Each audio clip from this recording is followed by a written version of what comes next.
இதயத்தோட உங்ககிட்ட தொடங்குறேன். இப்போ இதுக்கு முன்னாடி வரைக்கும் இது நமக்கு கேள்வியாக வரலை. ஏன்னா இந்தியா கூட்டணிங்கிறது ரொம்ப ஸ்ட்ராங்கான கூட்டணி, வலுவான கூட்டணி. ஒவ்வொரு கூட்டத்தின் போதும் இந்தியா கூட்டணியில் சேரக்கூடிய கட்சிகள் எண்ணிக்கை என்பது ரொம்ப அதிகரிச்சுக்கிட்டே போனது. அது பாஜகவுக்கு மிகப்பெரிய சவாலாக இருந்தது. 2024 தேர்தலில் பாஜகவுக்கு மிகப்பெரிய டப்பு கொடுத்து பெரும்பான்மையே கிடைக்காத அளவுக்கான ஒரு பெரிய டஃப் ஃபைட் கொடுத்தது இந்தியா கூட்டணி. ஆனால் இப்போ இந்த கேள்வி வருது. காரணம் அதில் இருக்கக்கூடிய குறிப்பிட்டு சொல்லணும்னா நம்ம திமுக சொல்லலாம். திமுகவுடைய அதிருப்தி, அவங்க என்ன நிலைப்பாடு எடுக்க போகிறாங்க அப்படிங்கிற கேள்வியினால இப்போ பாஜகவுடைய வியூகம் மீண்டும் அந்த மசோதாவை கொண்டு நிறைவேற்றணும் அப்படிங்கிறதுல குறியாக இருக்காங்க. சிதம்பரம் முன்னாள் அமைச்சர் சொல்லியிருக்காரு, தேசியவாத காங்கிரஸ் சரத்பவார் அணியும் திமுகவையும் தங்கள் பக்கம் இழுப்பதற்காக பாஜக முயற்சி செய்கிறது அப்படிங்கிறாங்க. காங்கிரஸ் திமுக கூட்டணி விரிசல் ஏற்பட்டதாலேயே திமுக பாஜக ஆதரவு செயல்படுவாங்க அப்படிங்கிற தப்பான ஒரு கணக்கு நீங்கள் போடுறீங்களா, குறைச்சி மதிப்பிடுறீங்களா? நாங்கள் எப்போவுமே திமுகவை பற்றி குறைவாகவோ தப்பாகவோ மதிப்பிடவில்லை. பாஜக எதிர்ப்பை பொறுத்தவரை பாஜக எதிர்ப்புக்கு மட்டும் ஆமாம், பாஜக எதிர்ப்பை பொறுத்தவரை திமுக இன்னைக்கும் பாஜகவை எதிர்த்து கொண்டு தான் இருக்கிறது. சரி, சமீபத்தில் எஸ்ஐஆர் விஷயமாக உச்சநீதிமன்றத்திற்கு எலெக்ஷன் கமிஷன் எதிராக எழுதப்பட்ட கடிதத்திலே இந்தியா கூட்டணி கட்சிகள் என்ன கூறியதோ அதைத்தான் அவர்கள் எழுதி அனுப்பியிருக்கிறார்கள். ஆமாம், அது ஒரு புறம் இருக்கட்டும். என்னை பொறுத்தவரை மேற்கு வங்காளத்திலே சில பாராளுமன்ற உறுப்பினர்களை அவர்கள் எடுத்திருக்கலாம். அவர்கள் என்ன செய்வார்கள் என்று தெரியாது. ஒரு தனி கட்சியாக அவர்கள் இருக்கிறார்கள். தனி கட்சியாகனா கிட்டத்தட்ட அவங்க பாஜக ஃபேவராக இருக்காங்கன்னு நம்மளுக்கு தெரியும். அது வரும்போது பார்ப்போம். அது இது வரும்போது தானே தெரியும். அது மட்டுமல்ல, இதை பொறுத்தவரை நம்முடைய டீலிமிட்டேஷன் என்று சொல்லக்கூடிய தொகுதி மறுவரையை பொறுத்தவரை இன்றைக்கு திமுக உள்பட பெரும்பாலான இந்தியா கூட்டணி கட்சிகள் எதிர்ப்பில் தான் இருக்கிறது. ஏன் இந்த நேரத்தில் முதல் இந்த டீலிமிட்டேஷன் பேசுறதுக்கு முன்னால் பாஜக ஏன் இதை இப்போ கொண்டு வர்றாங்க அப்படின்னு சொன்னால், இன்றைக்கு எஸ்ஐஆர் விஷயத்தில் அவங்க செய்த குளறுபடி நீதிமன்றத்தில் இருக்கிறது. ரெண்டாவது, ராமர் கோயில், அந்த கோயிலுடைய இதை பணத்தை கொள்ளையடித்ததிலே, காணிக்கைகளை கொள்ளையடித்ததில் ஒரு மிகப்பெரிய பிரச்சனை வந்திருக்கிறது. அவர்களுடைய அரசுடைய வழக்கறிஞர் துஷார் மேத்தா எந்த ட்ரஸ்ட்டு கொள்ளையடித்ததோ அந்த ட்ரஸ்ட்டை பற்றி பேசாமல் மற்றதை பேசுங்கன்னு சொல்கிற அளவுக்கு இன்றைக்கி பாதுகாப்பதற்கு ஒன்றிய அரசு முயற்சி செய்திருக்கிறது. ராமர் கோயில் மட்டுமல்ல, அடுத்து பத்ரிநாத், பல கோயில்களில் இந்த நடத்தியவர்கள் எல்லாம் யாருன்னு சொன்னால் ஷர்மா, ராய், இப்படி என்று உயர் சாதியை சார்ந்தவர்கள் என்பதை எல்லாரும் அறியக்கூடிய ஒரு சூழலில் எப்படியாவது இதை தடுக்க வேண்டும் என்று இவையெல்லாம் அரசின் கீழ் வரவில்லை. எது பாஜக ஆட்சி மூலமாக நியமிக்கப்பட்டவர்கள் இவர்களெல்லாம். இதை வினை கட்டியார் என்று சொல்லக்கூடிய இந்து முன்னணியை சேர்ந்த அந்த மிகப்பெரிய தலைவர் நேரடியாகவே பிரதமர் மோடிகிட்ட பேசியிருக்காரு. ராமர் பேரில் யார் கொள்ளையடித்தாலும் அவர்களை விட்டுவிடக்கூடாதுன்னு பேசியிருக்காரு. சரி, இது ஒரு புறம் இருக்கட்டும். இன்னொரு புறம் உங்களுக்கு நல்லாக தெரியும், திரு மோகன் பகாவத் அவர்கள் அரசு தலைவர், அவர் இந்த மாதிரி மோசடியை பற்றி கேட்கும் போதெல்லாம் ராம்னு சொல்லிட்டு போயிட்டாலும் அதுக்கு பதிலே சொல்லலை. ஆக அவர்கள் காப்பாற்ற முயற்சி செய்வதற்கு இது ஒரு டாக்டிக்ஸ். அதாவது தள்ளி போடுற குற்றச்சாட்டு, இந்த பிரச்சனை இதை பற்றி மக்கள் பேசக்கூடாது என்பதற்காகவும் டீசல் விலை போன்ற விலைவாசி உயர்வுகளை பற்றி பேசாமல் இருப்பதற்காக நீங்க சொல்லக்கூடிய குற்றச்சாட்டு எதுவும் மறுக்கல.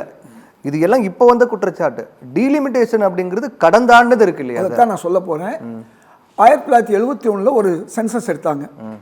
அந்த சென்சஸ் மூலமா தான் இன்னைக்கு இருக்கக்கூடிய 543 உறுப்பினர்கள் முடிவு பண்ணாங்க. சரி, ஆமா. இன்றைக்கு எந்த விதமான சென்சஸும் 2011 பிறகு எடுக்கல. 21 எடுத்திருக்கணும், எடுக்கல. ஆமா, சென்சஸுக்கு பிறகுதான் முறையா இதை செய்வதுதான் அரசியல் சட்ட ரீதியானது. அவர்கள் செய்யவில்லை. இப்ப குறுக்கு வழியில இந்த சூழ்நிலையில இதை கொண்டு வரலான்னு முயற்சி பண்றாங்க. ஒரு புறம் சென்சஸ் போயிட்டு இருக்கு, அது இன்னும் முடிவு வரல.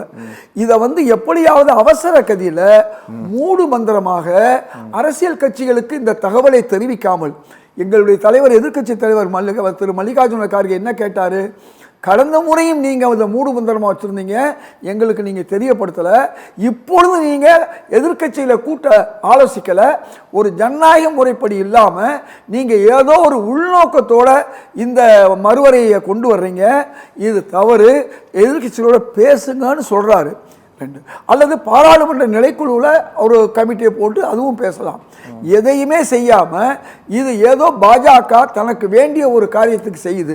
இவங்க செய்ய வேண்டிய வேலை எதுன்னு சொன்னால், காங்கிரஸ் ஆட்சி காலத்தில் பெண்களுக்கான ஒரு மசோதா 1/3 பெண்கள் வரணும்னு சொன்னாங்க இல்லையா, அந்த மசோதாவை 2014க்கு பிறகு 2 தேர்தல் வந்துருச்சு. 2 தேர்தல் பாராளுமன்ற தேர்தல். இவங்க தான் ஆட்சியில் இருக்காங்க. இவங்க நினைச்சிருந்தா அந்த பெண்கள் மசோதாவை கொண்டு வரலாம். இப்போ இதுக்கு ஒரு பொய் சொல்றாங்க, நாங்கள் இது மூலமாக தான் நாங்கள் பெண்கள் மசோதா கொண்டு போட போறோம்னு சொல்றாங்க இல்லையா. அப்போ நீங்க நினைச்சிருந்தா 2 பாராளுமன்ற 24 நடந்ததுக்கு 23 கொண்டு வந்திருக்கலாம், 24க்கு முன்னால் கொண்டு வந்திருக்கலாம், 19 பாராளுமன்றத்துக்கு முன்னால் கொண்டு வந்திருக்கலாம். இப்படி எல்லாமே கொண்டு பெண்களுக்கும் எதிராக, அரசியல் சட்டத்துக்கு எதிராக, ஜனநாயகத்துக்கு எதிராக இதை இப்போ கொண்டு வரணும்னு நினைக்கிறாங்க. பரவாயில்லை, கொண்டு வாங்க. நீங்கள் மக்களுடைய பிரதிநிதிகளாக பாராளுமன்ற உறுப்பினர்கள்ட்ட, அதனுடைய கட்சி தலைவர்கள்ட்ட நீங்கள் பேசிட்டு நீங்கள் முடிவுக்கு வாங்க. அப்படி இல்லாமல் என்ன நோக்கத்தில், என்ன மாதிரி தவறான எண்ணத்தில் இந்த மூடு மந்திரத்தை செய்துகிறீர்கள் தான் எங்கள் எதிர்க்கட்சிகள் பூரா கேட்குது. இன்னைக்கு எங்கள் கட்சியினுடைய பாராளுமன்ற உறுப்பினர் நசீர் எம்பி என்ன சொல்லியிருக்காருன்னா, இந்தியா கூட்டணியை பொறுத்தவரை நாங்கள் எல்லாரும் தொடர்பில் இருக்கோம். அதில் ஏற்கனவே திமுக வந்து நாங்கள் என்ன முடிவெடுத்தோமோ அந்த முடிவு தான் நீதிமன்றத்துக்கு கடிதம் எழுதியிருக்காங்க. அதனால் நிச்சயமாக திமுக ஒரு தவறான முடிவு எடுக்க முடியாது, கூடாது, எடுக்காது. ஏன் எடுக்காதுன்னு சொல்றதுக்கு ஒரு ரீசன் நான் சொல்லிடுறேன். திமுக எடுக்காது, ஏன் எடுக்காதுன்னு நான் சொல்லிடுறேன். பாஜகவுக்கு அவங்க ஆதரவாக போனாங்கன்னா தமிழ்நாட்டில் அவங்களுக்கு இருக்க வாக்குகள் வந்து சிறுபான்மை வாக்குகள் தான் அதிகமாக கிடைக்குது. அதுலேயே ஒரு பகுதி இன்னைக்கு வெளியே போயிடுச்சு. அப்போ இந்த சிறுபான்மை வாக்கள் கிடைக்காத ஒரு சூழல் வந்தால் 1998-99 தாமா காங்கிரஸ், அந்த காங்கிரஸோட சேர்ந்து அவங்க கூட்டணி நின்று பாஜகவை பண்டாரம் பரதேசி தாவேக்கா வந்த பிறகு சிறுபான்மை வாக்கு எல்லாமே தாவேக்காக்கு போய் திமுக வரலன்னு சொல்லிட்டு அவர்களுக்கு இன்னும் ஓட்டு இருக்கு. அதுக்கு என்ன காரணம்னு நான் சொல்றேன். திமுகவுக்கு இன்னும் சிறுபான்மை ஓட்டு கொஞ்சம் இருக்கு, இல்லைன்னு சொல்ல முடியாது. ஏன் இருக்குங்கிறது அப்புறம் சொல்றேன். இப்ப அந்த 98-99க்கு பிறகு அவர்கள் ஆட்சியில் போய் அங்கம் வச்சாங்க, காங்கிரஸை விட்டுட்டு போனாங்க. போய் அங்கம் வச்ச பிறகு 2001 சட்டமன்ற தேர்தல் வந்துச்சு. அந்த சட்டமன்ற தேர்தல் என்ன ஆச்சுன்னா மிகப்பெரிய ஒரு மோசமான ஒரு தோல்வி சந்தித்தார்கள். அது மட்டும் இல்ல, கூட்டணியாக இருப்பதற்கு எந்த கட்சியுமே அவங்களுக்கு வரல. சாதி கட்சிகளை ஒன்றிணைத்து ஒரு கூட்டணியை அமைத்தார்கள். அதில் அவர்கள் வெற்றி வாய்ப்பை இழந்தார்கள். அந்த நினைவு அவர்களுக்கு இருக்கும். அதாவது தலைமை இருக்கார் முன்னாள் முதல்வர் ஸ்டாலின் அவர்களுக்கு நல்லா நீங்க கீழே உள்ளவங்க தான் என்ன பேசுறாங்க, இந்த டீலிமிட்டேஷனுக்கு சப்போர்ட் பண்ண மாட்டாங்க, எதிர்ப்பாங்க. அது எதுக்கு அப்படின்னா சிறுபான்மை வாக்குகள் அவங்களுக்கு முழுவதுமாக போயிடும், வேற வழி இல்லாம எதிர்ப்பாங்க அப்படின்னு சொல்றாங்க. மாநிலத்தில் அவங்க ஆட்சியை மீண்டும் பிடிக்க முடியாத ஒரு சூழல் ஏற்படும். முன்னாள் முதல்வர் ஸ்டாலின் இது நிச்சயமா ஒத்துக்க மாட்டாரு. 2ஆம் கட்ட தலைவர்கள் தான் பாஜக. முன்னாள் நிதியமைச்சர் சொல்றாரு, ப. சிதம்பரம் சொல்றாரு, திமுகவை இழுப்பதற்காக பாஜக முயற்சி பண்ணுது அப்படிங்கிறாரு. ஏன் அந்த சந்தேகம் உங்களுக்கு வருது? எங்களுக்கு சந்தேகம்லாம் ஒண்ணும் இல்லை. கேட்டிருக்காரு, எதுவும் நடக்கலாம், அது காலம்தான் பதில் சொல்லணும். ஏன் நடக்காதுங்கிறத நான் சொல்றேன். திமுக நிச்சயமாக சிறுபான்மை வாக்குகளுக்காக திமுக ஆதரிக்காது. தாவேகா எப்படி பாஜகவை எதிர்க்கிறதோ அதே போன்று திமுகவும் நிச்சயமாக எதிர்க்கும். அதனால இந்தியா கூட்டணியில் இருக்கக்கூடிய இந்த சூழல்ல நிச்சயமாக இந்த முடிவை, அவர்கள் தவறான முடிவை எடுத்தார்கள் என்று சொன்னால் மீண்டும் அவர்களுக்கு பழைய நிலைமை போயிடும். அதனால திமுக இந்த தவறான முடிவை எடுக்காது என்பதை இந்த நேரத்தில் அவர் சொல்லிக்கிறேன். நிச்சயமாக இது வெற்றி பெறாது. காரணம் 360 இடங்களை அவர்கள் பெற முடியாது. எவ்வளவுதான் குறுக்கு வழியில போனாலும் அவர்களால் எடுக்க முடியாது. சார், கடந்த முறை தோற்கடிக்கப்பட்ட மசோதா இந்த முறை கொண்டு வரக்கூடிய அந்த இடைப்பட்ட கேப்ல நாட்கள் நடந்த விஷயங்கிறது திமுக காங்கிரஸ் கூட்டணியில் விரிசல். திரிணாமுல் காங்கிரஸ்லேருந்து ஒரு 20 எம்பிக்கள் அணி மாறிட்டாங்க. உத்தவ் சிவசேனாவிலேருந்து ஒரு 6 எம்பிக்கள், ஆம் ஆத்மிலேருந்து ஒரு 7 ராஜ்யசபா எம்பிக்களுடைய அதிருப்தி அணி மாற்றம். இது எல்லாமே பாஜக சாதகமாக போவதா? இது இந்தியா கூட்டணியில் இருக்கக்கூடிய ஒரு இது இந்தியா கூட்டணி மிகப்பெரிய பின்னடைவு இல்லையா? அது அதாவதுங்க, எப்படி திராவிட முன்னேற்ற கழகத்தை பொறுத்தவரை பாஜக எதிர்ப்பில் அவங்க சரியா இருப்பாங்கன்னு நான் மீண்டும் மீண்டும் சொல்லிட்டு வரேன். சரி, அதில் மாற்று கருத்து இல்லை. ஓகே. அப்போ நாளைக்கு அவங்க வந்து ஆதரிக்கிறாங்கன்னு வச்சுக்கோங்க பாஜகவை, அதுக்கு பின்னடைவை சந்திக்குங்கிறது நான் வள நேரம் விளக்கம் சொல்லிட்டேன். ரெண்டாவது, சகோதரர் ராஜகம்பீரன் அதை எடுத்து சொன்னார். அந்த மாதிரி செய்ய மாட்டாங்க, செஞ்சால் அவங்களுக்கு ஒரு பின்னடைவு ஏற்படும் சொல்லி. மூணாவது, நீங்கள் சொல்லக்கூடிய திரிணாமுல் காங்கிரஸும் மற்றவங்களும் ஆதரித்தாலும் அந்த 360 வருமாங்கிறது நிச்சயமாக நம்பிக்கை இல்லை. சரி. அதே நேரத்தில் கடந்த முறை எப்படி திமுக டீலிமிட்டேஷன் தொகுதி மறுவரை விஷயத்தில் கடுமையாக பாஜகவை எதிர்த்தார்களோ அப்படித்தான் இந்த முறையும் அவர்கள் எதிர்ப்பார்கள் நம்பிக்கை இருக்குது. இந்த 7.2% எல்லாரும் நம்ம ஏற்றுக்கிற விஷயம். அதே 7.2% தான் மறைமுகமாக வந்து தாவேகா சொல்லுது. அதாவது இந்த இருக்கிற 543 அப்படியே இருந்துட்டா பரவாயில்லை, அதுக்கு சில காரணங்களை அவங்க சொல்றாங்க. அதனால இல்ல அப்படி இருந்துட்டா பரவாயில்ல, எப்படி சார் இன்னைக்கு பாப்புலேஷன் அதிகமாயிட்டே போகுது. இல்ல நான் சொல்றது அது எப்ப செய்யலாம். அந்த அம்மா கொஞ்சம் ப்ளீஸ் எப்ப அநாகரிகமா பேசாதீங்கப்பா. நீங்க பேசும்போது ஏதாவது குறுக்க உங்களுக்கு எதிராக நீங்க பேசாதீங்க. நீங்க பேசுறது போனா காங்கிரஸ் மேல உள்ள கோபத்தை திமுக எதிராக பேசிட்டே இருக்கீங்க. நீங்க தொடர்ந்து திமுக எதிராக பேசிட்டு இருக்கீங்க. உங்க மேல உங்களை கவனிக்க தயவு செய்து அமைதியா இருங்க. சரி, ஓகே ஓகே. நான் ஏன் உங்களுக்கு குறுக்கா பேசல? உங்களுக்கு சரி, ஓகே ஓகே, நீங்க பாயிண்ட் வாங்க. சரி, ஓகே. அதனால இப்ப முக்கியமான ஒரு விஷயம் நான் சொல்ல வந்தது என்னன்னு சொன்னா, ஏன் திமுக எதிர்க்காதுன்னா, ஏற்கனவே அவங்களுக்கு 98லேருந்து 2004 வரும்போது 2001 பிரச்சனையில் அவங்க வந்து மாநிலத்துடைய ஆட்சி நல்ல ஆட்சி இல்ல. திமுக விட்டுருங்க, நீங்க திமுக எதிர்க்கிறாங்க எதிர்க்கல, ஓகே. இப்ப நான் சொல்ல வர்றேன், இப்போ மற்ற கட்சிகள் திரிணாமுல் காங்கிரஸ், ஆம் ஆத்மி, உத்தவ் சிவசேனா, சரத்பவார் அணி எல்லாமே வந்து ஒரு விதமான ஒரு மாற்று நிலைப்பாடு, ஒரு உட்கட்சியில பிரச்சனை, வேறு அணிக்கு போறது அப்படிங்கறலாமே வந்து இதெல்லாம் பாஜக வியூகமா நீங்க பாக்குறீங்களா? பாஜக அதை பிளே பண்றான்னு பாக்குறீங்களா? பாஜக கடுமையான முயற்சி எடுக்கத்தான் செய்யும். என்ன செய்யறாங்க? அவங்க ஜெயிக்கணுங்கிற விஷயத்துல, மறுவரை விஷயத்துல ஜெயிக்கணுங்கிற சொல்லணும்.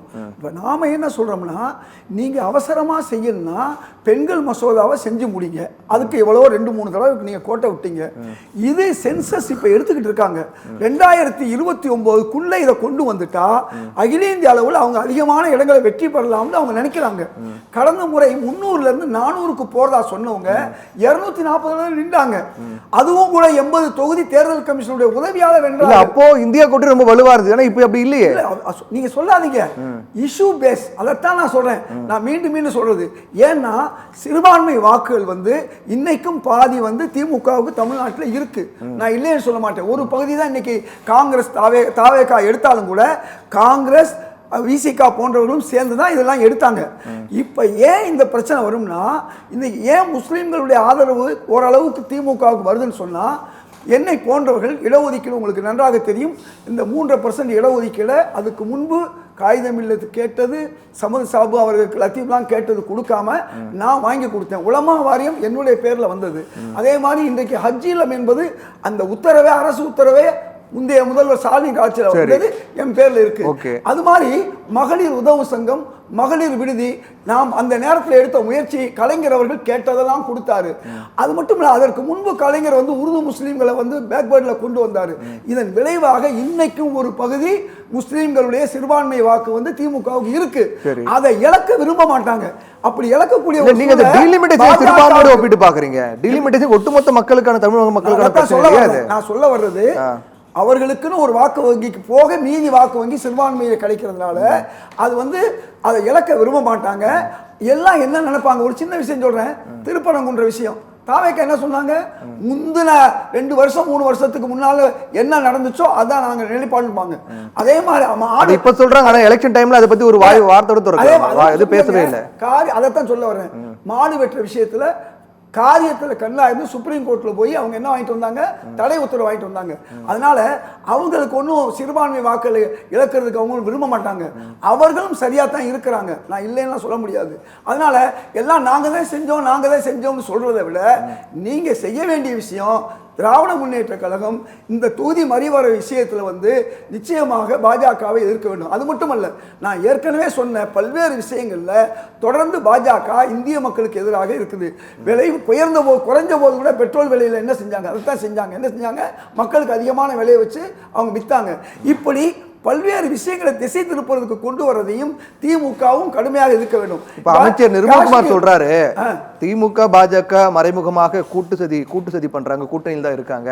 அதிமுக திமுக 2 பேரும் பாஜக சரணடைஞ்சிட்டாங்க அப்படின்னு சொல்லிட்டு இருக்காரு. யார் சொல்றா? அமைச்சர் நிர்மல்குமார் சொல்றாரு. அமைச்சர், நான் எந்த கேள்வி கேட்குறீங்க, நான் சொல்றேன். என்னை பொறுத்தவரை திமுக மதவாத கட்சியுடன் சேர்ந்து விடக்கூடாதுல நான் தெளிவாக இருக்கேன். காங்கிரஸ் அதனால தான் எங்கள் தலைவர் ராகுல் காந்தி இந்தியா கூட்டணியில் காஷ்மீரில் எப்படி 2 எதிர்கட்சிகள் மெஹபூபா முஃப்தி அவர்களும் உமர் அப்துல்லாவும் எதிர், ஆனால் காங்கிரஸ் கூட்டணியில் இருக்காங்க. கம்யூனிஸ்டும் காங்கிரஸும் அதே மாதிரி திரிணாமுல் காங்கிரஸும் இந்த 3 கட்சியும் எங்கே எதிராக இருக்காங்க? எதிராக அங்கே இருக்காங்க, எங்கே? மேற்கு வங்காளத்தில். ஆனால் இந்தியா கூட்டணியில் இருக்காங்க. கேரளாவில் கம்யூனிஸ்டும் காங்கிரஸும் நேர் எதிரி, ஆனால் இந்தியா கூட்டணியில் இருக்காங்க. அந்த மாதிரி இது நம்ம திமுக ஆட்சியை பிடிப்பதற்கு ஒரு வாய்ப்பு கிடைக்கும். சொல்ற எல்லா மாநிலத்திலையும் எந்த கூட்டணி கட்சிகளும் ஒரு கூட்டணியோட தலைமையில் போட்டியிட்டு வெற்றி பெற்ற பிறகு முடிவு மாறின பிறகு இன்னொரு கூட்டணி சப்போர்ட் பண்ணல. அவங்களாம் அப்பப்போ எதிரிகளாக அப்படி இருக்காங்க, அரசு எதிரிகளாக. அதுக்கு பிறகு இந்தியா கூட்டணி ஒன்று சேர்றாங்க. இந்தியா நிலைமை அப்படி கிடையாது. நீ காங்கிரஸ் ஆகட்டும், பிஜேபி, மதிமுக எல்லாருமே திமுக தலைமையில் போட்டியிட்டு ரிசல்ட் தலைகீழா மாறின பிறகு தாவேக்கு சப்போர்ட் பண்றது மற்ற எந்த மாநிலம் நடக்கலையே. அதுக்கு என்ன காரணம் யோசிச்சு பாருங்க. ஒரு கட்சி போயிருந்தா நீங்க காங்கிரஸ் மட்டும் ஒரு குறை சொல்ல முடியும். ஏன் நீண்ட நாளாக இருந்த முஸ்லீம் லீக் வெளியே போச்சு? ஏன் கம்யூனிஸ்ட் வெளியே போனாங்க? என்ன எவ்வளவு அழுத்தம், பிரஷர் குக்கர் எப்போ வெடிக்கி அந்த ஒரு நிலைமை வரும்போது தான் வெடிக்கி. ஆனால் கேரளாவில் பார்த்தீங்கன்னா எல்டிஎஃப் யூடிஎஃப் ஒரு சீட் எடுத்தாலும் 2 சீட் எடுத்தாலும் ஆட்சி அதிகாரத்தில் பங்கு கொடுப்பாங்க. அதனால இன்னைக்கு வரை 2 கூட்டணி தொடர்ந்து இருக்கு. ஏன் இங்கே கூட்டணி தொடர்ந்து உடைய தெரியுமா? இந்த அதிமுகவாக இருந்தாலும் திமுகவாக இருந்தாலும் நாமே ஆட்சி ஆளணுங்கிற அந்த எண்ணத்தில் இருக்கிற ஒரே காரணத்தினால தான் இவ்வளவு பெரிய பிரச்சனை. அது மட்டும் இல்ல, அது நீங்க தேர்தல் போட்டிக்கிட்ட வரைக்கும் உங்களுக்கு தெரியல, முடிவு வந்த பிறகுதான் தெரியுது. அதல்லங்க, எப்பவுமே ஒரு முடிவு எப்போ, அதுதான் இவ்வளவு நேரம் பிரஷர் குக்கர் உதாரணம் சொன்னேன். எப்ப வெடிக்கும் சொல்ல முடியாதுங்க. திமுக வெற்றி பெற்றிருந்தா இது வெடிச்சிருக்குமா? 6 இடங்கள் பெற்ற கம்யூனிஸ்ட் கட்சிட்ட நீங்க ஒரு இடம் எடுத்தீங்க, 2 கம்யூனிஸ்ட் கட்சி ஒன்னு எடுத்தீங்க. திமுக கூட்டணி வெற்றி பெற்று ஆட்சி அமைச்சிருந்தா இந்த பிரஷர் குக்கர் வெடிச்சிருக்குமா? அதுதான் காலம் சொல்றேன். காலமும் சூழலும் தான் காரணம். சரி, ஓகே. ஏன் பின்னடைவுக்கு நான் காரணம் சொல்றேன். திமுக பின்னடைவுக்கு என்ன காரணம்? எல்டிஎஃப் யூடிஎஃப் நான் காரணம் காமிக்கிறேன். இங்க எல்லாரையும் அரவணைச்சு போகல. முஸ்லீம் தமிழ்நாட்டுல ஆட்சியில பங்குக்கான இன்னும் சூழல் கணியில அப்படின்னு திரு திருமாவளவன் சொன்னாரு. அங்க ஒரு சீட் அவங்க எடுத்தாங்க. அழுத்தம் எல்லாம் மனசுல இருக்கும். எப்ப வெடிக்கும் போது வெடிச்சிருச்சு. அது காங்கிரஸ் மட்டும் காரணம் இல்ல. நீங்க பெரிய என்னைக்காவது நீங்க காங்கிரஸ் ஆபீஸ்ல எங்க ஓட்டு உங்களுக்கு வருது, உங்க ஓட்டு எங்களுக்கு வருது. கிட்டத்தட்ட 40 இடங்களை திமுக ஜெயிச்சது காங்கிரஸ் ஓட்டால, இசிகா ஓட்டால. எப்படி காரணம்? 5000 ஓட்டுல 20 இடங்கள்ல திமுக வெற்றி பெறுது, 8000 ஓட்டுல 40 இடங்கள்ல வெற்றி பெறுது. இப்ப நான் சொல்றேன், குறைஞ்சபட்சம் காங்கிரஸ் உடைய வாக்கு 4% வச்சுக்கோங்க, 10%. நாங்க என்னாச்சு? நாங்க 10,000 ஓட்டு வாங்குறோம். இசிகா ஓட்டு என்ன, கம்யூனிஸ்ட் ஓட்டு என்ன? அப்ப நாங்க கொடுத்து வாங்குறோம். இதுல அண்ணன் தம்பி மனப்பான்மை இல்லை. அதே மாதிரி திமுக ஒரு சீட் அவங்க கொடுத்தாங்கன்னா அவங்க கொடுத்தாங்க. யாராவது ரோட்ல போறவங்களுக்கு கொடுத்தாங்களா? தாவே கையம் கொடுத்தாங்க. 5 சீட்டை நாங்க கொடுத்ததுனால இந்த ஆட்சியை நாங்க உங்களுக்கு விழுந்த ஒவ்வொரு ஓட்டும் தாவேக்கு எதிரான ஓட்டு. அதையும் ஞாபகம் வச்சுக்கோங்க. சரி, ஓகே, ஓகே. அல்லது நாகநந்தினிக்கோ கூப்பிட்டு சீட்டை கொடுக்க போறோம். சரி, ஓகே, ஓகே. நேரல அடுத்து பேசுவோம். தகுதி உள்ளவங்களுக்கு தான் கொடுக்க முடியும். Okay, okay.